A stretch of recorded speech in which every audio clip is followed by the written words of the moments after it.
क्या आपको भी लगता है आप एक सर्किल में फंसे हुए हो और वही काम आप बार बार किए जा रहे हो? आजकल के लोगों में कोडिंग डाल दी जाती है। जैसे एक रोबोट की मेमोरी में कोडिंग डाल दी जाती है, वैसे ही इंसान भी एक रोबोट बन चुका है। वह सिर्फ एक ही काम बार बार करता है, ना कि उसका दूसरे काम में मन लगता है और ना ही वह कुछ अलग करने का सोचता है। आज के हम इस बुक समरी में सीखेंगे कि कैसे आप खुद को ज़्यादा प्रोडक्टिव बना सकते हैं, कैसे आप अपने दिमाग की क्षमताओं तक पहुंच सकते हैं। जानेंगे कि कैसे हम अनजाने में वह काम करते हैं जो हमें नहीं करने चाहिए। साथ ही यह किताब हमें इस तरह की समस्याओं से निपटने का रास्ता भी बताती है। इस किताब की मदद से आप एक रोबोट की ज़िंदगी छोड़कर एक इंसान की तरह सोचना समझना सीख सकते हैं। यह किताब हमें बताती है कि किस तरह से हम अपनी रोज़मर्रा की ज़िंदगी में बेहतर फैसले लेना सीख सकते हैं और किस तरह से हम अपनी मानसिक समस्याओं से बाहर निकल सकते हैं। हेलो दोस्तों, स्वागत है आप सभी का एक और नई बुक समरी में। आज की बुक समरी है एलिमेंट्स ऑफ क्रिटिकल थिंकिंग, जिसे लिखा है अल्बर्ट रदरफोर्ड ने। तो चलिए फिर बिना किसी देरी के शुरू करते हैं आज की बुक समरी। आपने ना जाने कितनी बार सुना होगा कि भीड़ में रहने से हम सुरक्षित महसूस करते हैं, लेकिन क्या आपने कभी ऐसा सोचा है कि अकेले रहने में क्यों हम असुरक्षित महसूस करते हैं? इसकी वजह है हमारे पूर्वज, जो कि बहुत सी चीज़ें अपने झुंड की नकल करके सीखा करते थे या फिर खुद की सुरक्षा झुंड में रहकर किया करते थे। उदाहरण के लिए, अगर आपका सामना किसी जानवर से हो जाए और आपको ना पता हो कि वह खतरनाक है, लेकिन आप देखते हैं कि आपके साथी भाग रहे हैं, तो आप भी उनके साथ भागने लगेंगे और इस तरह से आप जिंदा रहते हैं। जब सड़क पर कहीं एक्सीडेंट हो गया होता है तो बहुत से लोग उसके आसपास खड़े हो जाते हैं। धीरे धीरे वह भीड़ बढ़ती जाती है और जब आप वहां से होकर गुजरते हैं तो आपका भी मन करता है रुक कर देखने का। देखा जाए तो वह आपके काम की चीज़ नहीं है और ना ही कुछ ऐसा है जिसे देखकर मजा आए, लेकिन आप सबको वहां जाते देखते हैं और अनजाने में खुद भी वहां पर चले जाते हैं। इसी तरह से हम मानते हैं कि अगर किसी काम को बहुत सारे लोग कर रहे हैं या फिर किसी आइडिया को बहुत से लोग मानते हैं तो हमें लगता है कि वे सही है। किसी एक खास तरह के फैशन को या फिर किसी एक वेबसाइट को अगर हमारे सारे दोस्त पसंद करने लगते हैं तो हम भी धीरे धीरे उसे पसंद करने लगते हैं। इसका इस्तेमाल मार्केटिंग के लोग आपको आकर्षित करने के लिए करते हैं। इसके अलावा हम उस तरह से सोचना पसंद करते हैं जिस तरह से सब लोग सोच रहे हैं।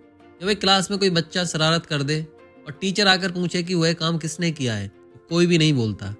जो बोलना चाहते हैं वे बाकी को देखकर चुप हो जाते हैं। जब आपका इंटरनेट धीरे चल रहा होता है तो आप भी सबकी तरह बार बार उस लिंक पर क्लिक करने लगते हैं। क्या आपने कभी सोचा है कि किसी भारी चीज़ को उठाते वक्त आप जोर से चीखते क्यों हैं? क्या आपको लगता है कि एक ही लिंक को बार बार क्लिक करने से वह लिंक जल्दी खुल जाएगा या फिर चिल्लाने से आपकी ताकत बढ़ जाएगी? हम चाहते हैं कि हम हर एक चीज़ को अपने काबू में रख सकें। हमें लगता भी है कि हम ऐसा कर सकते हैं, लेकिन असल में हम अपनी ज़िंदगी की बहुत कम चीज़ों को काबू कर सकते हैं।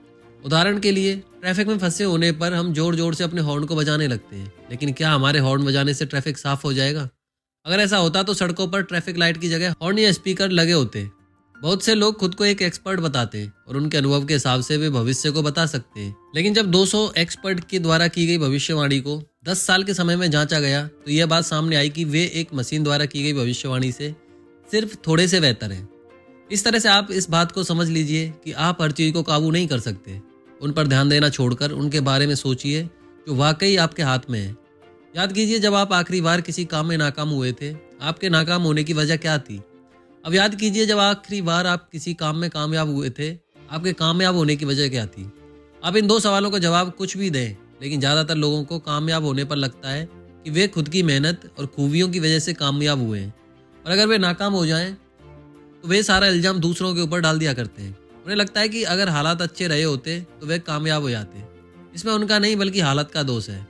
अगर हम स्टैटिक्स पेजेस को लगता है कि वे औसत से अच्छे ड्राइवर हैं, यूनिवर्सिटी ऑफ नेब्रा के 33% लोगों को लगता है कि उनके पढ़ाने की काबिलियत औसत से ज़्यादा है। इन सभी बातों में एक बात ध्यान देने की है। अगर हम औसत की बात करें तो 50% लोगों को औसत के ऊपर होना चाहिए था और 50% को उसके नीचे।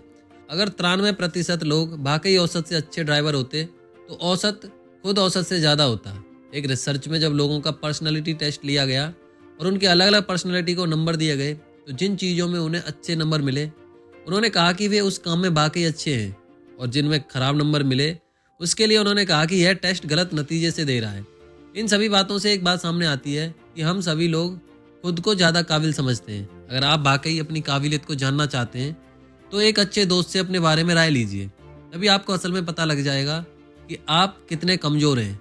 यह बात हम सभी में देखने को मिलती है। हम उस चीज़ को पसंद करते हैं जो पहले से हमारे विचारों पर आधारित हो।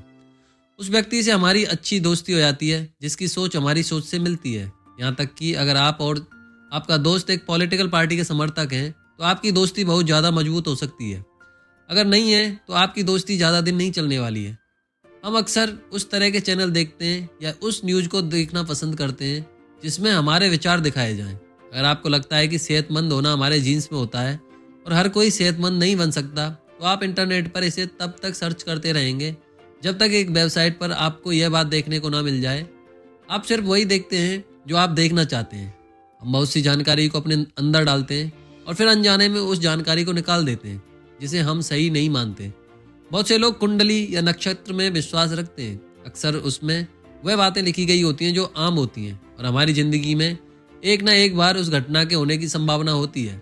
लोग उसे मानते हैं और जब भी देखते हैं कि उनके साथ वही होता है जो उनके नक्षत्र में लिखा होता है तो उनका विश्वास और बढ़ जाता है। इस तरह की समस्याओं से बचने के लिए आप उन चीज़ों को देखना या सुनना शुरू कीजिए जो आपके विचारों से ना मिलती हो और यह समझने की कोशिश कीजिए कि वे किस हद तक सही हैं। फिल्में किसे नहीं पसंद। बहुत से लोग हर रोज एक मूवी देखते हैं जो कि उनके किसी काम की नहीं होती और उससे भी कभी नहीं उबते। लेकिन अगर हम उनसे हर रोज सिर्फ 30 मिनट तक किताबें पढ़ने के लिए कहते हैं तो ज़्यादातर लोग इस काम को नहीं करेंगे। उन्हें पता है कि किताबें पढ़ने से वे खुद में बहुत सुधार ला सकते हैं, लेकिन फिर भी वे इस काम को नहीं करेंगे।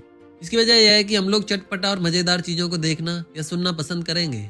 कहीं पर किसी की हत्या हो जाए तो हम अखबारों में यह नहीं देखेंगे कि पुलिस उस समय क्या कर रही थी या फिर कानून के होते हुए भी लोग किस तरह से बिना खौफ के ऐसे गलत काम कर रहे हैं। हम यह कमी सुनने को पाएंगे कि हम किस तरह से इन हालातों को सुधार सकते हैं।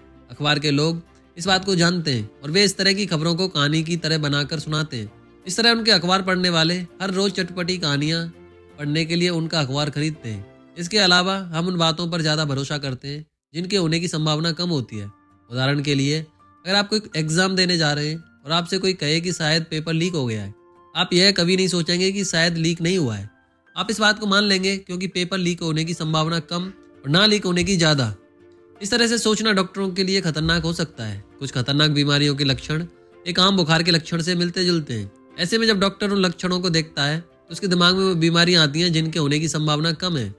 इसलिए उन्हें सिखाया जाता है कि लक्षण कुछ भी हो, पहले आम बीमारियों को टेस्ट किया जाए। हम उस चीज़ को पसंद करते हैं जो कम होती है या फिर कम समय के लिए मिलती है। क्या आपको पता है कि सोना या हीरा इतना महंगा क्यों है?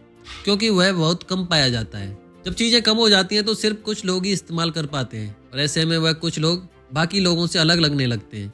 ऐसे लोगों को हम खास समझते हैं और यह लोग जहाँ जाते हैं इनकी तरफ हर कोई देखने लगता है क्योंकि इनके पास वह है जो हर किसी के पास नहीं है। इसका इस्तेमाल लोग अपने प्रोडक्ट की मार्केटिंग करने के लिए क्या करते हैं?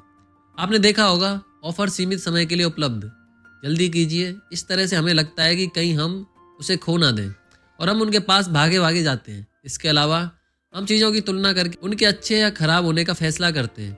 आपने शायद वह कहावत सुनी हो, अंधों में काना राजा। इसका मतलब होता है कि वह व्यक्ति जो बेवकूफ़ में रहकर थोड़ी सी जानकारी रखता है वह बहुत समझदार माना जाता है। यह एक एक्सपेरिमेंट में करके दिखाया गया है। एक बाल्टी में गुनगुना पानी भरा गया और एक में बहुत ठंडा पानी। फिर लोगों से कहा गया कि वे अपना एक हाथ ठंडे पानी में डालें और फिर दोनों हाथ गुनगुने पानी में डालें। जब लोगों ने यह किया तो उन्होंने कहा कि जो हाथ उन्होंने पहले ठंडे पानी में डाला था वह गुनगुने पानी में डालने पर ज़्यादा गर्म लग रहा था। इसका इस्तेमाल हमारी रोज़ की ज़िंदगी में होता है। जब हम एक दुकान में एक ही प्रोडक्ट दो दाम पर देखते हैं तो हमें अंदाज़ा लगा लेते हैं कि जो महंगा है वह अच्छा होगा, लेकिन असल में उसकी कीमत या उसकी क्वालिटी से कोई संबंध हो ऐसा ज़रूरी नहीं है। क्या आपको लगता है कि आप एक साथ कई काम कर सकते हैं? अगर हाँ तो आपको गलत लगता है। हम एक बार में सिर्फ एक चीज़ पर ही अपना पूरा ध्यान लगा सकते हैं। आप एक साथ दो लोगों को नहीं सुन सकते और ना ही एक साथ दो चीज़ों को ध्यान दे सकते हैं। यह बात एक हार्वर्ड की स्टडी में साबित हो चुकी है। कुछ स्टूडेंट्स को एक वीडियो दिखाया गया जिसमें कुछ लोग बास्केटबॉल को एक दूसरे की तरफ कैच करने के लिए फेंक रहे थे। उनसे कहा कि वे गिने सफ़ेद टी शर्ट पहने हुए लोग कितनी बार बास्केटबॉल फेंकते हैं। वे इस काम में व्यस्त हो गए और इसी बीच एक गौरे जैसी दिखने वाली चीज़ उनके सामने आती है, अपना सीना पीटती है और रूम से निकल जाती है। स्टूडेंट्स को तो इसके बारे में कुछ पता ही नहीं चलता। इसके अलावा हमारा ध्यान बहुत सी चीज़ों पर निर्भर करता है। हम किसी लंबी सी स्पीच को सुनने के बाद या किसी किताब को पढ़ने के बाद उसके शुरुआत और अंत की चीज़ों को ज़्यादा याद रखते हैं, ना कि बीच की चीज़ों को। इसे आप खुद पर अभी आजमा सकते हैं। इस समरी को सुनने के बाद यह याद करने की कोशिश कीजिए कि आपने इसमें क्या सुना और देखिए कि इसका कौन सा हिस्सा आपको ज़्यादा याद रहता है। लेकिन यह बात हर जगह पर सही नहीं होती है। अगर आपको किसी चीज़ को पढ़े, सुने या देखे काफ़ी वक्त हो गया है तो आपको उसका अंत ज़्यादा अच्छे से याद रहेगा। हम उन चीज़ों को ज़्यादा याद रख पाते हैं जो हमने जल्दी में सुना है। इसलिए कुछ वक्त बीतने के बाद आपको इस किताब का आखिरी हिस्सा ज़्यादा अच्छे से याद रहेगा। बहुत से लोग इस वहम में होते हैं कि इंसान ही एक ऐसा जानवर है जो सोचने समझने की क्षमता रखता है। हालांकि उसके पास यह काबिलियत होती तो है, लेकिन वह इसका इस्तेमाल बहुत कम करता है। किसी चीज़ के बारे में अच्छा या बुरा बोलते वक्त हम सिर्फ यह देखते हैं कि उस चीज़ को लेकर हमारा अनुभव कैसा रहा। अगर हमारा अनुभव खराब होता है तो हम बिना कुछ सोचे समझे उसके बारे में बुरा बोल देते हैं। कोई भी फैसला लेने से पहले हमें उस चीज़ की अच्छाइयों और बुराइयों की लिस्ट बनाकर देखना चाहिए कि वह चीज़ हमारे लिए या हमारे समाज के लिए अच्छी है या बुरी। लेकिन अगर हमसे पूछा जाए कि हमें पैकेट का खाना खाना चाहिए या नहीं, तो हम में से बहुत से लोग इतना सोचे बिना ही फैसला कर देंगे। जब हम सुनते हैं पैकेट का खाना तो हमारे दिमाग में अच्छे या बुरे ख्याल आने लगते हैं। शायद आपने सोचा होगा कि पैकेट का खाना कंपनियों में केमिकल से बनाया जाता है और उसे जल्दी एक्सपायर होने से बचाने के लिए उसमें बहुत से दूसरे केमिकल मिलाए जाते हैं। शायद आपने सोचा होगा कि उसे खाने से नुकसान ही नुकसान होता है, लेकिन आपने यह नहीं सोचा होगा कि आज बहुत सी कंपनियां पैकेट के खाने को टेस्ट करके मार्केट में लेकर आती हैं। उनके पास क्वालिटी का सर्टिफिकेट होता है और उनका प्रोडक्ट इस्तेमाल करने से हमें फ़ायदा होगा। किसी चीज़ के बारे में सोचते वक्त उसके बारे में जो पहला ख्याल हमारे दिमाग में आता है वही हमारा फैसला होता है। इस तरह से सोचना एक कोर्ट जज के लिए मुश्किल की बात हो सकती है। इसलिए सबसे पहले दोनों तरह के लोग अपने वकीलों के जरिए अपनी अपनी बात को सामने रखते हैं। एक जज उनकी बातें सुनने के बाद फैसला करता है। हम उन लोगों को पसंद करते हैं जो अच्छे दिखते हैं या फिर हमारी तारीफ करते हैं। क्या आपको पता है कि फिल्मों का हीरो हमेशा स्मार्ट क्यों दिखता है या फिर एक विलन हमेशा बदसूरत क्यों दिखता है? ऐसा इसलिए क्योंकि फिल्म बनाने वाले इस बात को जानते हैं कि हम उन्हें देखना पसंद करते हैं जो अच्छे दिखते हैं। हम दूसरों की शक्ल देखकर यह फैसला करते हैं कि वह असल में कैसा होगा। हम अनजाने में उन लोगों को पसंद करने लगते हैं जो खूबसूरत दिखते हैं या फिर एक बार में जिस व्यक्ति में हमें कुछ खास दिखने लगता है। आप चाहें वह उसकी समझदारी हो, उसकी उम्र हो या फिर उनकी अच्छी पर्सनैलिटी, हम उसे पसंद करते हैं। एक इंटरव्यू में अक्सर उन्हें काम पर रखा जाता है जो अच्छे दिखते हैं। स्कूल में उन बच्चों को ज़्यादा नंबर मिलते हैं जो अच्छे दिखते हैं। यहाँ तक कि पहले के वक्त के लोग नस्लवाद भी रंग और रूप के हिसाब से किया करते थे। गोरे लोग खुद को ऊपर रखते थे और काले लोगों को नीचे। यह मानसिकता हमारे अंदर बहुत पहले से बसी हुई है। इसके अलावा हम उन लोगों को पसंद करने लगते हैं जो हमारी तारीफ करते हैं या फिर हमारी तरह हरकत करते हैं। इसका इस्तेमाल सेल्समैन किया करते थे। वे आपसे कहते हैं, वाह सर, क्या लग रहे हैं आप इस ड्रेस में, आपको इसे ही खरीदना चाहिए। सेल्समैन अक्सर हमारी नकल करते हैं। वे हमारी तरह बोलने की या फिर हाथ पांव हिलाने की कोशिश करते हैं। इससे हमें लगता है कि वह व्यक्ति तो हमारी तरह ही है और इस तरह हम उस पर भरोसा कर लेते हैं। बहुत से ऑप्शन हो जाने से हम यह फैसला नहीं कर पाते हैं कि हमें क्या सुनना चाहिए। यह भावना इसलिए पैदा होती है क्योंकि हम खुद को गलत साबित होता हुआ नहीं देखना चाहते। हमें इस बात का डर होता है कि क्या हो अगर हमारे दोस्त हमसे ज़्यादा अच्छी चीज़ खरीद लें। इसलिए हम घंटों तक उन सारे ऑप्शंस में से उसे खोजते रहते हैं जो सबसे अच्छा होता है और हमें उसमें से कोई भी अच्छा नहीं लगता। एक एक्सपेरिमेंट में एक दुकान में कुछ अलग अलग रंगों के नेल पॉलिश रखे गए। ये देखा गया कि कम ऑप्शन होने पर बहुत से लोग अपने साथ नेल पॉलिश लेकर गए। जब नेल पॉलिश के शेड्स बढ़ा दिए गए जिससे ग्राहकों के पास बहुत सारे ऑप्शन हो गए, तो यह देखा गया कि उनमें से बहुत से लोग बिना नेल पॉलिश लिए दुकान से बाहर निकल गए। हमारा दिमाग हमेशा सबसे अच्छे की तलाश करता है। ऐसे में जब उसे बहुत सारे ऑप्शन मिल जाते हैं तो वह उन सब में अलग अलग तरह की खूबियों को देखता है और यह फैसला नहीं कर पाता कि उसे किसे चुनना चाहिए। इसके अलावा फैसले लेना तनाव पैदा करता है। एक एक्सपेरिमेंट में 2 ग्रुप्स बनाए गए। एक ग्रुप को कुछ प्रोडक्ट दिखाए गए और कहा गया कि वे उनमें से किसी एक को चुनें और दूसरे से कहा गया क्या सोचते हैं उसे लिखें। इसके बाद उन दोनों ग्रुप्स को कहा गया कि वे अपना हाथ ठंडे पानी में डालें। ये देखा गया कि जिन लोगों ने चुनने का काम किया वे पानी में अपना हाथ बहुत कम समय तक रख पाए क्योंकि उनकी इच्छा शक्ति फैसले लेने में खर्च हो गई थी। इससे बचने के लिए आप इस बात को अपने दिमाग से निकाल दीजिए कि इस दुनिया में सबसे अच्छी नाम की कोई चीज़ होती है। आप अपनी ज़रूरतों को देखिए और उसके हिसाब से फैसले लीजिए। अपने बारे में अपने दोस्तों से राय लें। आप खुद को ज़्यादा काबिल समझते हैं। अगर आप वाकई अपनी काबिलियत जानना चाहते हैं तो अपने एक अच्छे दोस्त को खाने पर बुलाइए और उससे अपने बारे में राय लीजिए। इस तरह से आपको अपनी ताकत और कमजोरी के बारे में पता लग सकता है। ऑफर सीमित समय के लिए उपलब्ध, जल्दी कीजिए। इस तरह के बोर्ड देखकर हमारे दिमाग में आता है अगर हमने उसे जल्दी नहीं खरीदा तो वह ऑफर हाथ से निकल जाएगा। लेकिन आज के वक्त में इंटरनेट पर आप कुछ भी पा सकते हैं। यहाँ से कुछ भी हमेशा के लिए गायब नहीं हो सकता। इसलिए इन बोर्डों पर ध्यान मत दीजिए। हम खुद को ज़्यादा काबिल समझते हैं। हम अपनी भावना के हिसाब से काम करते हैं, ना कि अपनी सोच समझ से। हम एक बार सिर्फ एक चीज़ पर ध्यान लगा सकते हैं। भीड़ में रहना, लोगों की नकल करना, अपनी तारीफ सुनना हमें पसंद है और हम ज़्यादातर उस बात को पसंद करते हैं जो पहले से हमारी सोच से मिलती हो। तो दोस्तों यह बुक समरी तो यही समाप्त होती है। आपको इस बुक समरी का कौन सा पॉइंट, कौन सी बात अच्छी लगी वो हमें कमेंट सेक्शन में जाकर बता सकते हैं। साथ ही यह भी बता सकते हैं कि नेक्स्ट बुक समरी आप कौन सी सुनना चाहते हैं। अगर आपको हमारी मेहनत पसंद आ रही है तो हमें इनकरेज करने के लिए हमारे चैनल को सब्सक्राइब करें, साथ ही इस वीडियो को लाइक करें, शेयर करें। मिलते हैं नेक्स्ट बुक समरी में। जय हिंद, जय भारत।